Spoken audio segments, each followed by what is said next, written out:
An old Dutch proverb says, "He who is outside his door already has the hard part of the journey behind him." When you chose to do the previous meditation exercise, you began the journey. You took the hardest step. Now we'll talk about how the things that have happened in the past stress us. There are several types of stress, but we'll talk about the stress that comes from traumatic events in our lives.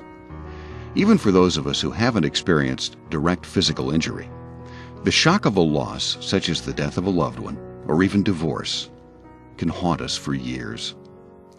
Many people cope with shock and loss in a daze, often denying what actually happened. We may put off feeling its intensity. Then the smaller stressors of everyday life may become enough to make us snap or become ill. Furthermore, carrying these stressors long term may undermine our health, our peace of mind, and our ability to be happy. At its worst, stress and its outcomes can make us depressed enough to need professional help.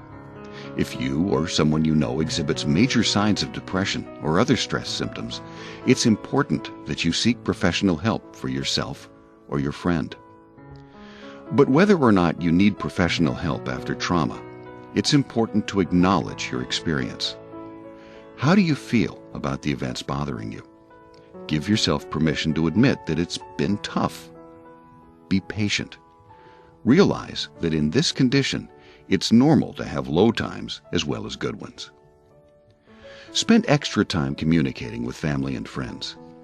It's okay to reach out and tell a close friend how you feel. Try to live a healthy life, get plenty of exercise and fresh air. Try to eat and drink in moderate ways. These simple things will set you up to rediscover the hope in your life. Almost 3,000 years ago, the Hebrew King David wrote about the light at the end of the tunnel. "You have hidden the truth in darkness. Through this mystery, you teach me wisdom." In order to acknowledge your stressors and practice acceptance, try a simple exercise. You can do this right now if you wish.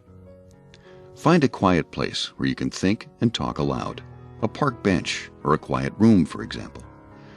Now think of the recent loss or change that is stressing you most. Describe that loss out loud, as though you were telling a friend about it.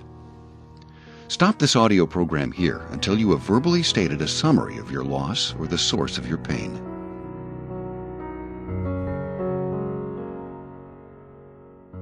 Okay, did you describe your situation out loud?